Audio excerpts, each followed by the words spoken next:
Tahukah Anda kalau 100% superkomputer tersebar di dunia, lebih dari 90% infrastruktur cloud global, dan miliaran smartphone di bumi ini berjalan di atas fondasi yang sama? Halo semuanya, selamat datang di video presentasi saya. Saya Muhammad Fahmi Franda Putra dari kelas 11 dekati 1, dan hari ini saya akan membahas mengenai pengenalan Linux, sistem operasi yang menjadi tulang punggung teknologi modern saat ini. Sebelum masuk ke materi utama, berikut adalah 6 poin ringkas yang akan saya paparkan hari ini. Yang pertama, dasar sistem operasi, memahami peran OS sebagai jembatan antara pengguna, aplikasi, dan hardware. Yang kedua, Linux Everywhere, melihat seberapa luas ekosistem Linux menguasai teknologi dunia. Yang ketiga, alasan dan keunggulan belajar Linux, mengapa keahlian Linux sangat dicari di industri IT dari segi keamanan dan stabilitas. Yang keempat, open source vs closed source, perbedaan filosofi, biaya, dan fleksibilitas kode sumber. Yang kelima, arsitektur Linux. Bedah lapisan sistem mulai dari user space, shell, kernel, hingga hardware. Yang keenam, distro Linux dan peta penggunanya.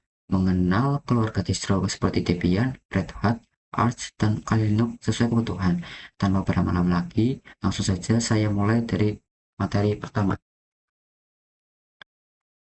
Yang pertama, pengenalan sistem operasi. Apa itu sistem operasi? Sistem operasi adalah perangkat lunak sistem mendasar yang bertindak sebagai jembatan utama antara pengguna, aplikasi, dan perangkat keras. Tanpa sistem operasi, perangkat keras komputer tidak dapat memahami instruksi dari program aplikasi yang dijalankan pengguna. Yang kedua, fungsi utama OS, manajemen proses, mengatur instruksi eksekusi CPU, manajemen memori, dialokasikan kapasitas RAM secara efisien, sistem berkas, mengorganisasi direktori dan file, manajemen I/O dan keamanan, mengontrol peripheral, serta hak akses pengguna secara ketat. Selanjutnya, Linux Everywhere. Smartphone, lebih dari 3 miliar perangkat aktif menggunakan sistem operasi berbasis kernel Linux. Server dan cloud infrastruktur mendominasi 90% infrastruktur cloud global seperti AWS, Google Cloud, dan Azure. Superkomputer dunia, 100% dari 500 superkomputer tercepat di dunia beroperasi dengan Linux. IoT dan embedded system digunakan pada smart TV, router Wi-Fi, otomotif, hingga instrumen medis. Mengapa belajar Linux? Yang pertama, untuk kebutuhan industri, menjadi fondasi utama karir di bidang DevOps, sysadmin, cloud engineer, dan cybersecurity specialist. Yang kedua, kontrol penuh, root, memberikan hak akses penuh kepada pengguna untuk mengonfigurasi dan memodifikasi sistem sesuai kebutuhan spesifik. Yang ketiga, efisiensi tinggi, sangat ringan dan stabil, bebas berjalan optimal pada perangkat keras berspesifikasi rendah tanpa beban lisensi berat. Keunggulan Linux, 100% gratis dan open source, keamanan tinggi, sistem privilege pengguna yang ketat meminimalkan risiko dari malware atau virus, stabilitas maksimal, mampu berjalan bertahun-tahun tanpa henti, minim crash dan jarang membutuhkan reboot, kustomisasi tanpa batas, tampilan antarmuka, GUI, shell, hingga kernel dapat disesuaikan sepenuhnya. Open vs closed source, kategori open source, kode sumber, bebas dibuka, dipelajari, dan diubah siapa saja.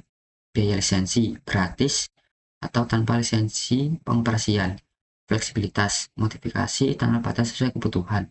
Contoh sistem, Linux, Android, WordPress, Python. Kategori closed source, kode sumber, rahasia, dan dikunci oleh vendor pembuat. Biaya lisensi, berbayar atau memerlukan lisensi langganan. Fleksibilitas terbatas sesuai aturan dari pengembang. Contoh sistem, Windows, macOS, iOS, Mac Office. Arsitektur Linux, lapisan atas user space. Yang pertama, aplikasi program pengguna seperti web browser, text editor, dan server service. Yang kedua, CLI atau GUI, penerjemah pemerintah pengguna ke kernel, contoh Bash, CSH, GNOME, KDE. Lapisan bawah kernel space. Yang ketiga, Linux, inti Linux yang mengontrol CPU, alokasi memori, device driver, dan panggilan sistem. Yang keempat, hardware, komponen fisik seperti CPU, RAM, disk, dan network interface.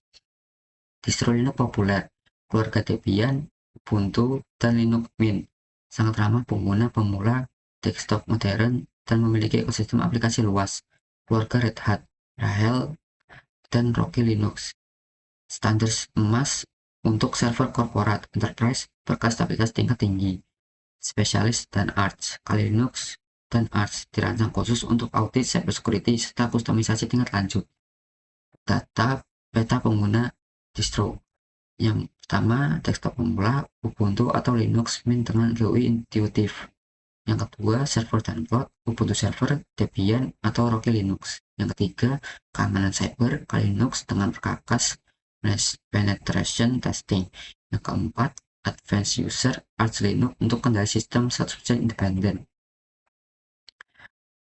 Nah, itu dia pembahasan yang bisa saya sampaikan mengenai pengenalan Linux, mulai dari konsep dasar sistem operasi, keunggulan open source, arsitektur internal, hingga peta penggunaan distronya. Linux bukan sekedar sistem operasi biasa, melainkan sebuah filosofi tentang kebebasan, efisiensi, dan kontrol penuh atas teknologi. Menguasai Linux adalah pijakan awal yang sangat berharga jika ingin berkarir di bidang jaringan, cloud engineer, sistem administrator, maupun cybersecurity. Jika ada pertanyaan atau penambahan seputar materi tadi, silakan tulis di kolom komentar di bawah. Jangan lupa tekan tombol like, share, dan subscribe jika presentasi bermanfaat. Sekian, terima kasih dari saya. Wassalamualaikum warahmatullahi wabarakatuh.